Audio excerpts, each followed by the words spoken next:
The next best predictor of lifetime success is conscientiousness.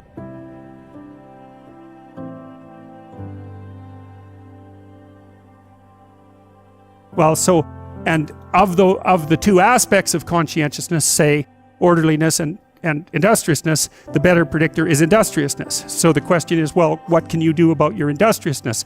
And the answer to that is, well, that's kind of rough too, because there's a strong genetic component.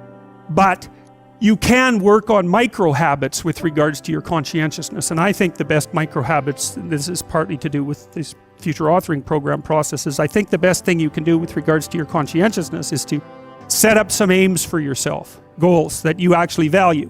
And the future authoring program helps people do that. And basically it does a situational analysis of, it helps you do a situational analysis of your life more than a psychological analysis, I would say. And so the questions are something like, well, all right, you're going to have to put some effort into your life and you need to be motivated to do that. And so what are the potential sources of motivation? Well, you could think about them in the big five manner. You know, if you're extroverted, you want friends. If you're agreeable, you want an intimate relationship.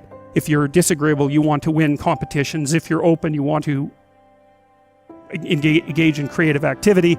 If you're high neuroticism, you want security. Okay, so those are all sources of potential motivation that you could draw on, that you could tailor to your own, your own personality.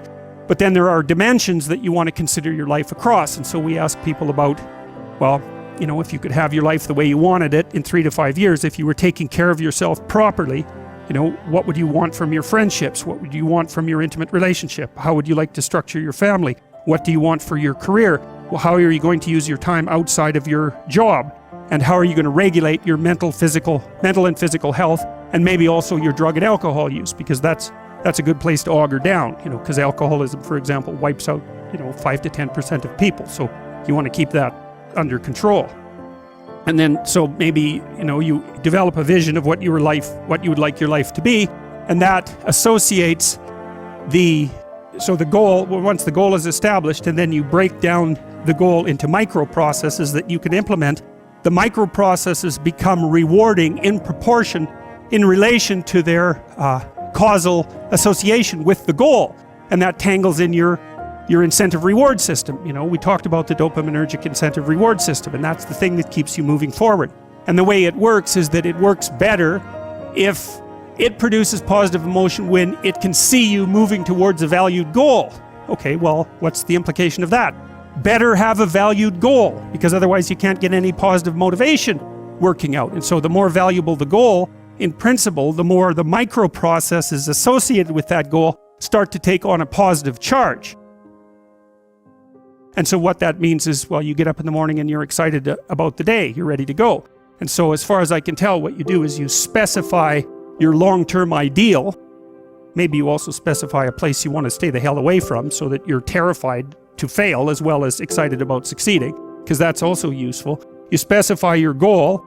You do that in some sense as a unique individual. You want to specify goals that make you say, oh, if that could happen as a consequence of my efforts, it would clearly be worthwhile. Because the question always is, why do something? Because doing nothing is easy. You just sit there and you don't do anything. That's real easy. The question is, why would you ever do anything? And the answer to that has to be because you've determined by some means that it's worthwhile. And then the next question might be, well, where should you look for worthwhile things? And one would be, well, you could consult your own temperament. And the other would be, well, you kind of look at what it is that people accrue that's valuable across the lifespan. So you do a structural analysis of the subcomponents of human existence, and already did that. You need a family, you need friends. Like, you don't need to have all these things, but you better have most of them. Family, friends, career, educational goals, plans for, time outside of work, attention to your mental and physical health, etc. That's what life is about. And if you don't have any of those things, well, then all you've got left is misery and suffering. So that's a bad deal for you.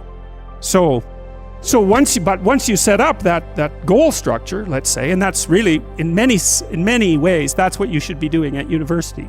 That's exactly what you should be doing, is trying to figure out who it is that you're trying to be, right? And you aim at that, and then you use everything you learn as a means of building that person that you want to be.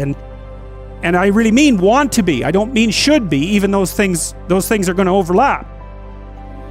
If you're going to exist as a leader and as a human, then you need to take responsibility for what happens around you. And that's, again... Yeah, you have to take, the religious notion in some sense is that you have to take ultimate responsibility, in that, in some sense, the things that happen around you. I mean, this is... Dostoevsky, I think, said something like, every man is responsible for everything that happens to him and everything that happens to everyone else. And that's, it's a crazy statement, right? It's a crazy statement. And he was a pretty extreme person in many, many ways. But there's a level at which that's metaphysically true, because what happens is that it's failure to act often that's the most catastrophic. It's to not do the right thing when the situation presents itself. And it's very specific.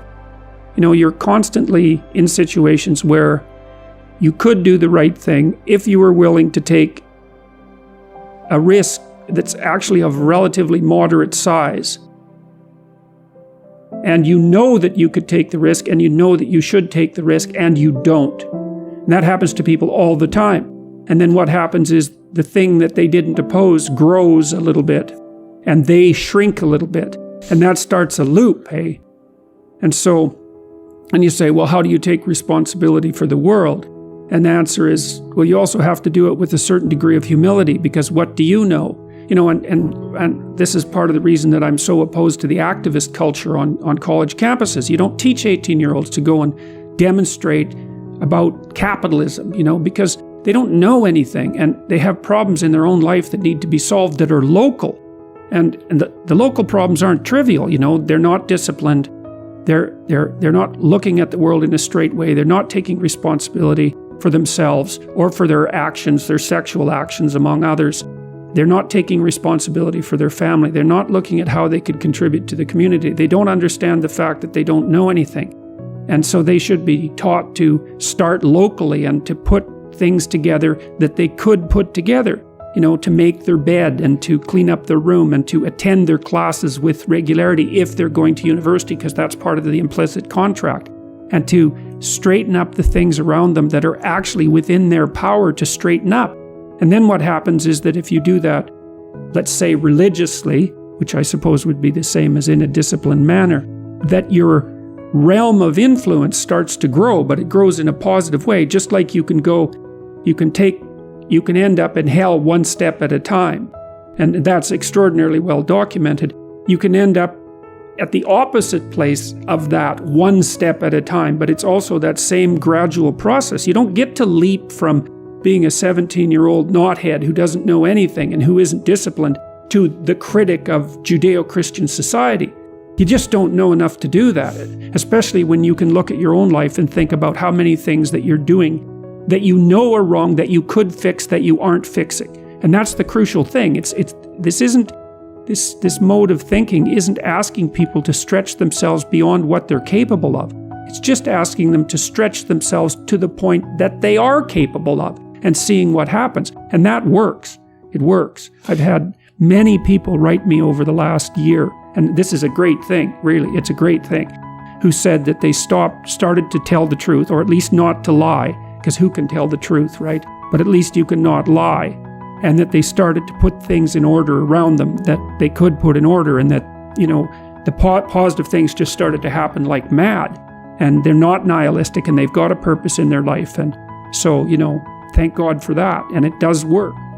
If the proper order of being is violated, and that's something like the balance between chaos and order, say, if the proper balance of being is violated, then all hell will break loose. And one of the things I can tell you from reading a very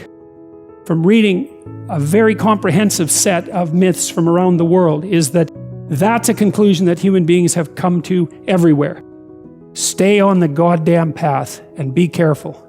Because if you start to mess around and you deviate, especially if you know that you're deviating, things are not going to go well for you.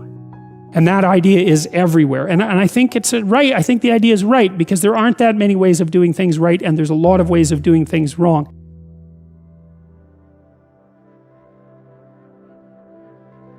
voluntarily encountering something you're afraid of is not the same thing as running from it. Like, it's seriously not the same thing. So you say to the person, okay, you're afraid of the elevator. Can you go look at an elevator? And they usually say yes. And maybe they're so terrified because they're so far gone in their illness that they can't. You say, well, how about we look at a bunch of pictures of elevators? And it's like virtually everyone can do that. So we say, let's look at pictures of elevators till you're bored. That actually doesn't take very long because it's actually quite boring. So then the next thing would be, well, let's go. You have to have the person trust you. And so the rule is, look, we're going to do some things that are going to push you, like competition. Right. But you can stop whenever you want, and we're not going to push you any farther than is good for you. And I'll stop anytime you want. I often practice with my clients, like I taught one client a while back to not be afraid of needles. And he was afraid of needles. And I'll tell you what that meant. He had dental surgery with no anesthesia. Oh. Right. Okay, so that gives you some level of what it's like to be afraid. It's like, I'll do the dental surgery, but you're not putting that needle in there. It's really? Wow. It's like, I'm no needles.